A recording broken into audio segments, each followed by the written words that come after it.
Well, welcome to my kitchen. This is Debra Danielsen. Hey, I have been thinking,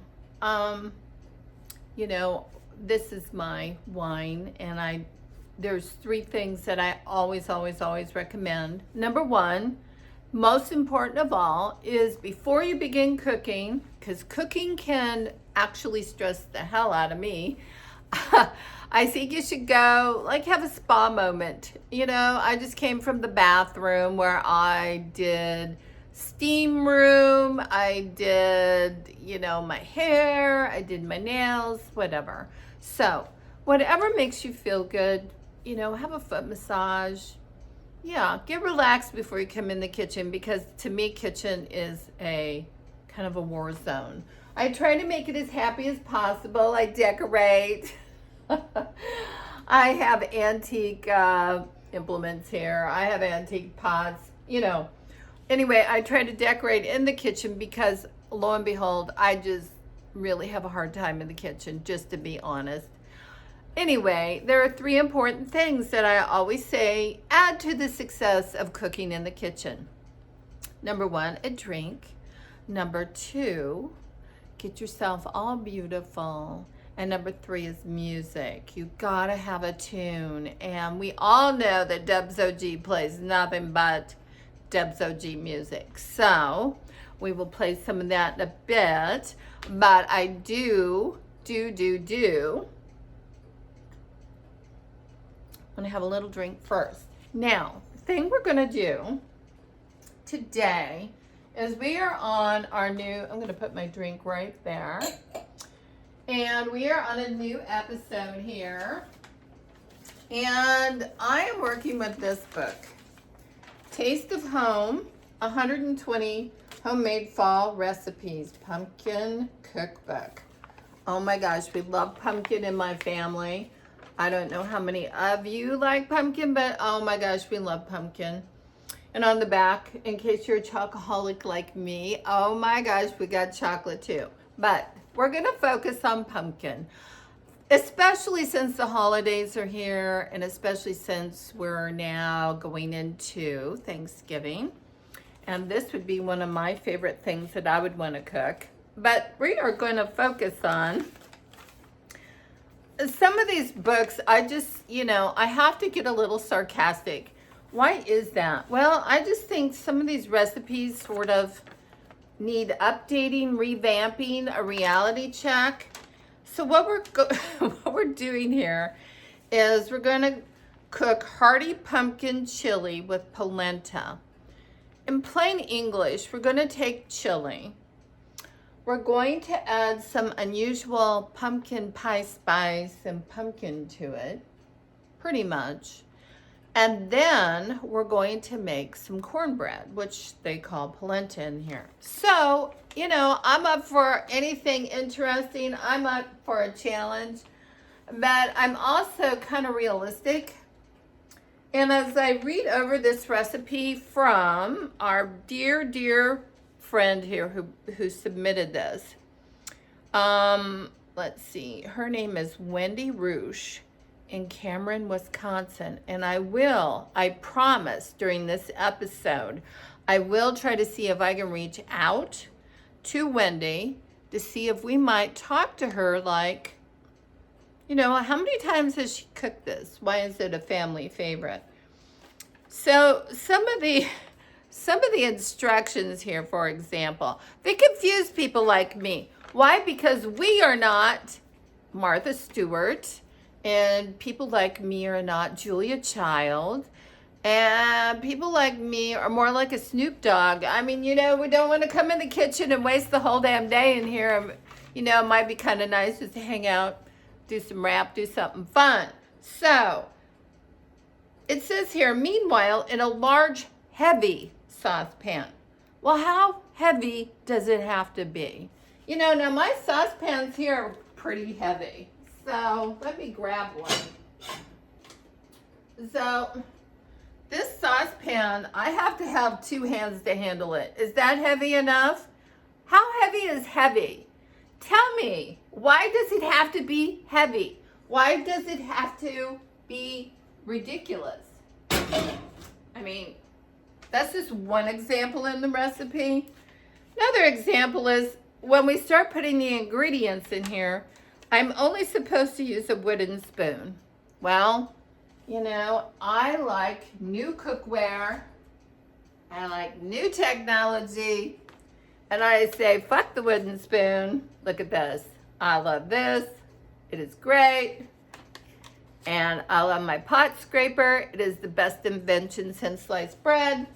So, you know, I'm going to really be honest here.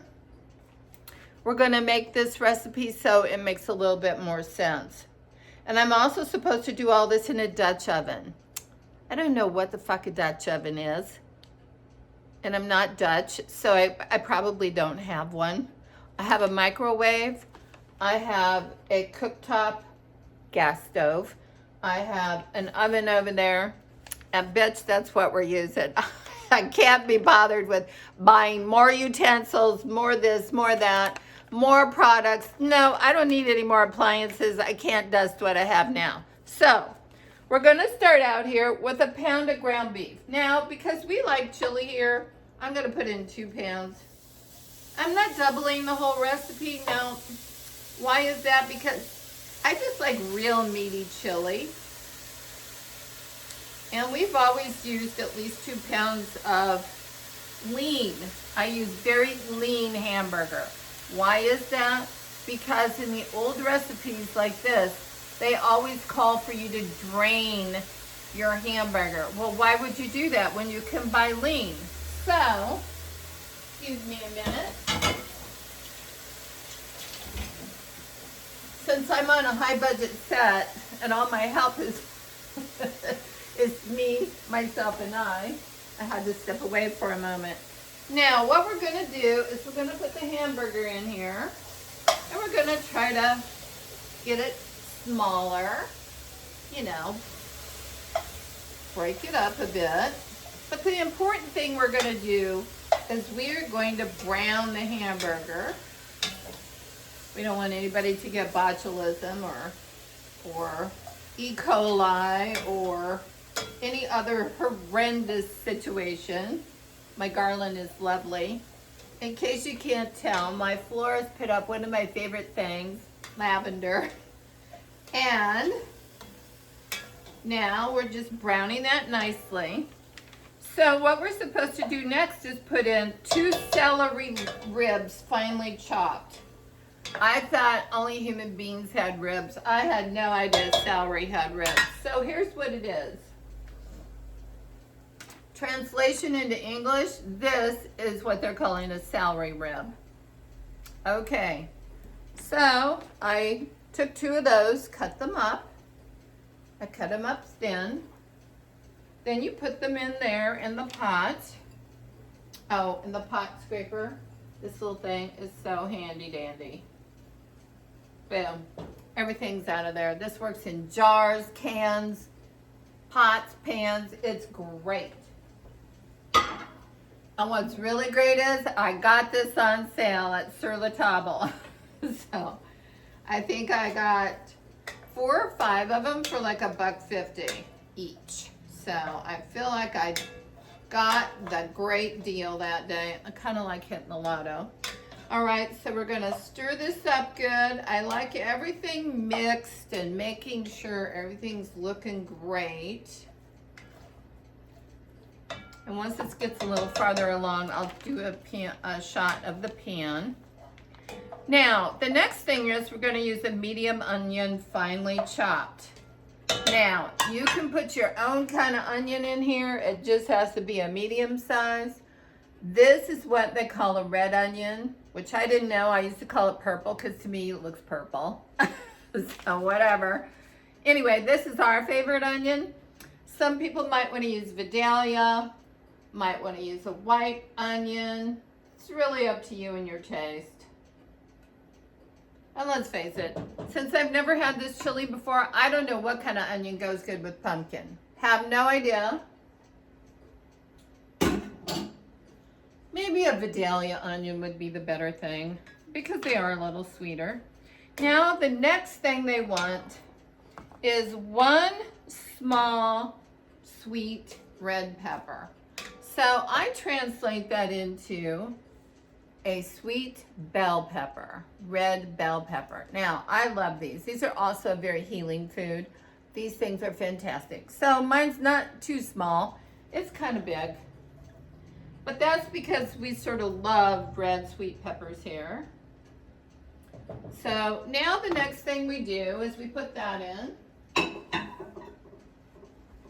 And I'm going to turn this up a tiny bit because I have it a little bit too low. So now I'm mixing together the first 5 ingredients. So we've got 2 pounds. The recipe calls for 1 pound of hamburger.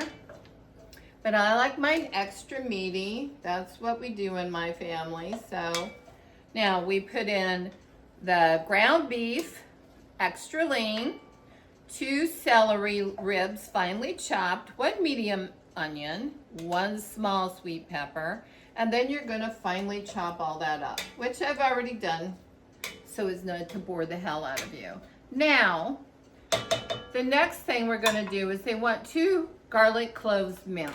Well, I don't have time to stand here and mince garlic all day and peel off those god-awful little skins.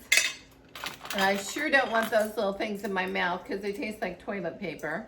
So on here, 1/2 teaspoon equals 1 clove of fresh garlic. So we're supposed to have 2 cloves of garlic. So theoretically that would be 1 teaspoon. Now since I also love garlic, I'm probably gonna put in 1 heaping teaspoon and then 1/2 teaspoon because we did put in a little bit of extra hamburger. So I'm gonna put in just 1/2 teaspoon. There we go, on that. So now all of that's supposed to brown together. And what I really love about chili is you can eat this for several days, so you can not have to be stressed out to cook. And then the next thing is you can also put it in the refrige and kind of like, you know, day or 2 later, it actually tastes better because the seasonings have had some more time to blend together. So now all of this is cooking. We want our hamburger nice and brown. We want our vegetables to get soft. That's the main thing. So if you want to just cook that like this, put the lid on it. And some of you have asked what kind of cookware I'm using. This is Le Creuset. It's from France. And the reason I love this, it is cast iron, which cooks really evenly, and it not only cooks on the bottom, but the cast iron will radiate the heat up the side, so it will cook all around the food. So that is a real plus. The other thing is on the inside, you can see, and it says France right there, you can see that it's covered with porcelain. And the reason that is important is because I used to use aluminum, albeit Calphalon and very expensive, but I was getting aluminum poisoning from it. And believe me, that was not pleasant. I had to go take chelation therapy to pull out all of those poisonous things that were in my body.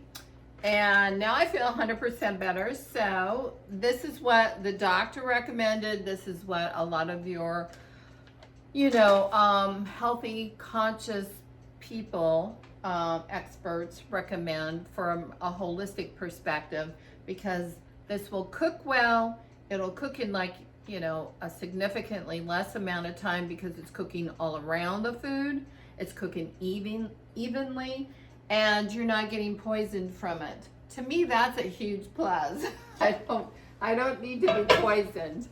So now, let's check on our food here. Oh yeah, it's browning up nicely. So I'm gonna bring the camera over so you can see what this looks like. And then we'll go on to the next step. Oh, just bear with me here. We're coming around. And there it is. Chili, smelling delicious. You can really smell those onions, and tomatoes are coming next. So now comes the really nice stuff, right? The part we always think about. So this is all cooking, and we're not draining anything because we do not have anything to drain. As you can see, our meat is very lean, and no need to drain off the grease because we didn't buy cheap hamburger. So don't be cheap. Don't buy cheap hamburger. This is you. This is for your body. This is to make you happy and healthy. So get the better beef. Time for a drink. Now, here comes the fun stuff. Okay. So now we're going to stir in the tomato sauce. So, tomato sauce, we need a 29-ounce can. Well, I don't have cans that big. So, I'm using, this is filled to can in 5 hours. So basically, these people are from picking it from the field, telling you that this is very healthy. Got this at Sam's Club. And it's GMO free. Look at this great pot scraper. Scraping the can, getting every single bit out of the can. Love it. Now, these are two 15-ounce cans, so obviously we're going to have 1 ounce more. And that's the other thing about recipes.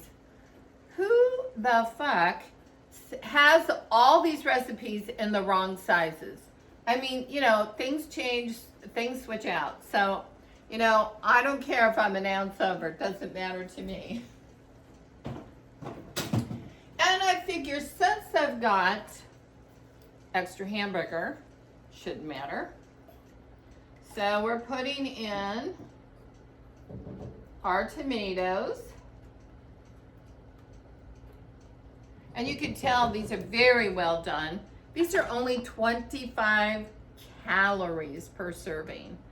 And that serving is like 1/4 of a cup. So everything that we're using here is really healthy, good for the diet.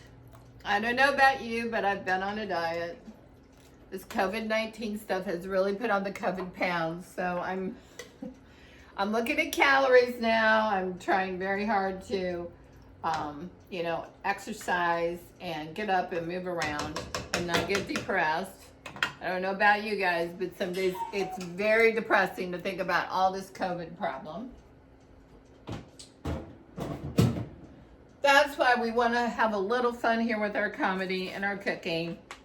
And by the way, if you can relate to what I'm talking about with stress in the kitchen, any of this makes you a little crazy, let me know. I'd like to hear your stories too.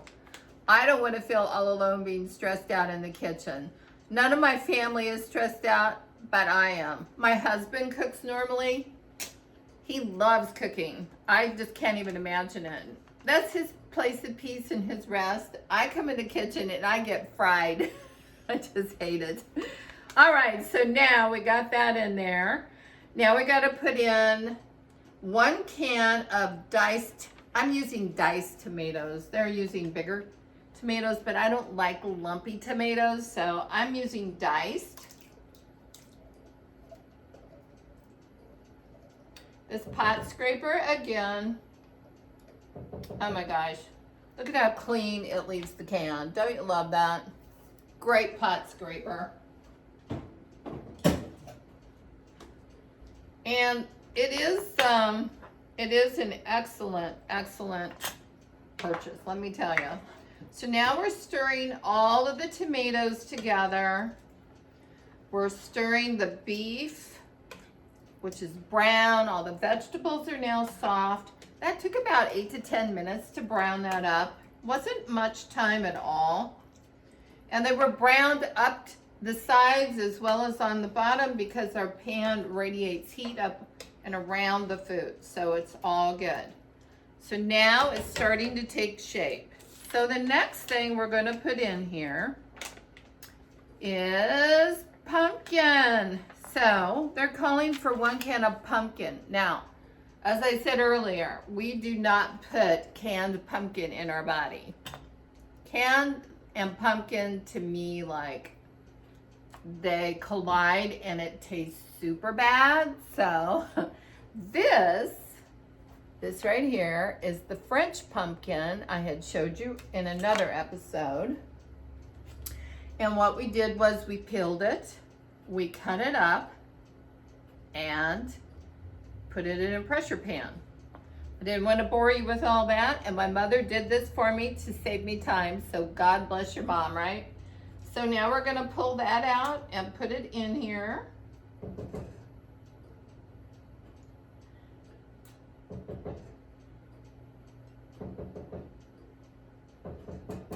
This pot scraper cleans better than our dog Elsa. Elsa's licking everything all the time. This one does really good too. All right, so now stir that in, mix it up well. The pumpkin's sort of thick and it's sort of heavy, so gotta stir this up a bit. And it adds texture to the chili. So that's another reason why I got diced tomatoes and I didn't use, the bigger tomatoes, because I just didn't want the chili to be too lumpy. I prefer it a little bit finer so I can actually enjoy the bites and get more flavor in the bites. So the main thing is now is to take this pumpkin and stir it in here really well so we get the flavor throughout. Now it calls for a tablespoon of sugar. Well, I don't know about you all, but I don't put extra sugar in where sugar isn't needed. My thighs and hips definitely don't need it. And I'm getting ready for my next music videos, so guess what? Not putting in the sugar. So I figure the pumpkin's got enough sugar in it. A French pumpkin is very meaty. So we're gonna skip the sugar. You want to put in a tablespoon of sugar. If you kind of have a sweet tooth, go for it. So now we're going to put in the good stuff here. We're going to put in a tablespoon of chili powder. I love chili powder. And hold on here.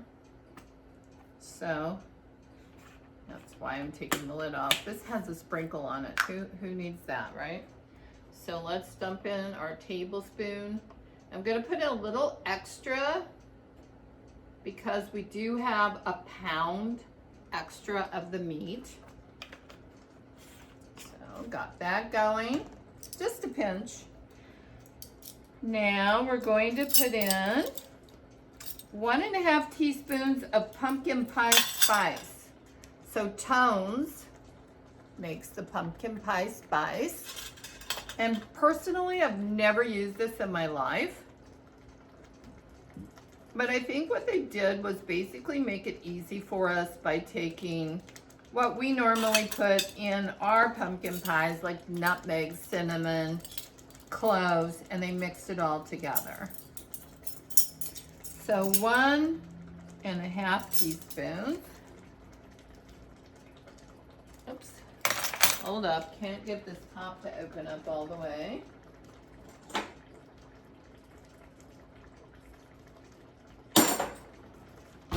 There we do. Now we got it. Oh, this stuff is kind of caked in there. Ah. Well, this is an interesting thing.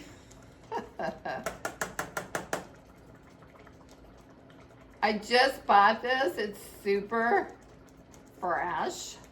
So maybe that's why it's being so obstinate. I don't know, but it tends to cake up, it looks like. And now 1/2 teaspoon. Oh, you can really smell the nutmeg in it. All right, so we've got that going. Now we're going to put in some pepper, 1/2 teaspoon. of pepper. Just gotta clean this off.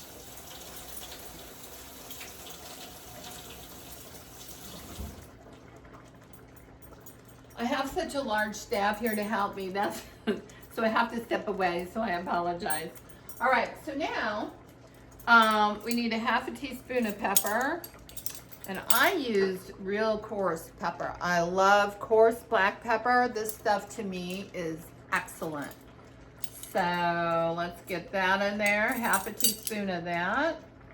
And I'm gonna make it kind of a bigger teaspoon with a little pinch of extra.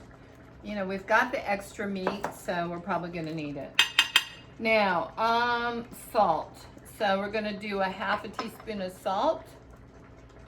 I'm using salt that we got in Sorrento, Italy at a cooking school. And this is real salt, like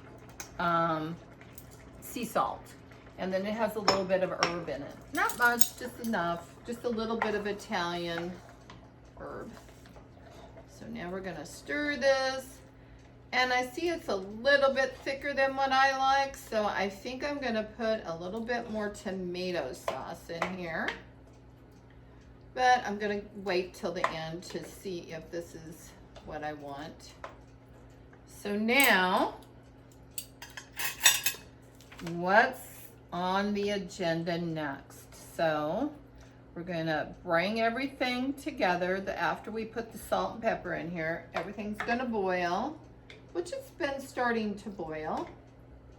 So we're gonna step back a moment. And it says, once we put the salt and pepper in, bring this to a boil, reduce the heat, simmer it, and cover it. And we're going to, once it boils a little bit more, you can see it's starting to boil here. Then what we're going to do is put the cover on it. So I'm gonna bring this over here, let you see. It's starting to boil nicely. So I think it's good enough now that we can go ahead and put the cover on it and start our polenta. So we're going to, and what I really like about these pots,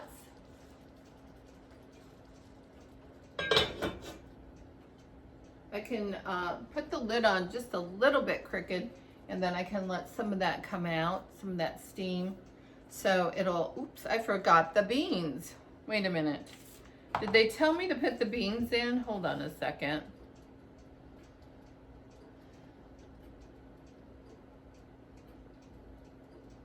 Oh my goodness.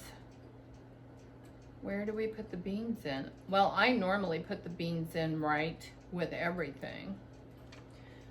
So this is what I'm talking about. You know, why don't we just say put all the stuff together? All right, so here's what we're gonna do. We're gonna put the beans in right now. Good thing we took another look at that. Now they say to drain the black beans. Frijoles negros. I love black beans. These are like my all-time favorite. Refried beans, I like black. I don't want the red ones. I want the black ones. So I would tell you, I don't drain off this moisture. I like the moisture because it adds that bean flavor, and I love that. So you got my little pot scraper. And we're gonna put all of that flavor into our chili. There we go. And that extra moisture is exactly what we needed. Exactly. So I'm gonna hold off on putting any more tomato sauce in there. And I'm going to have you look at the diced tomatoes, because to me they're the perfect size. They're not too big. They're not going to like be too much for your mouth, but look at that. I think they're the perfect size. Now we're going to let that set a second here. I'm going to turn this back up slightly. Put it on simmer, So you can see there. And then this will start bubbling. You can see how quickly it's bubbling. Kind of looks like we're up in Yellowstone Park over there by Old Faithful, where the ground's always bubbling and the little geysers are going off. So you can see how quickly these pots will definitely conduct heat. All right, so go let this boil another minute. Make sure the beans, the pumpkin, the tomatoes, everything's in there nicely.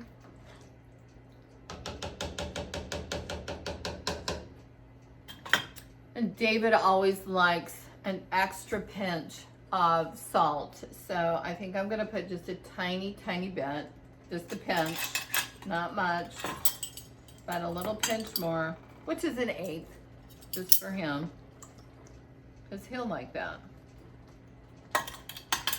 And it is bubbling nicely.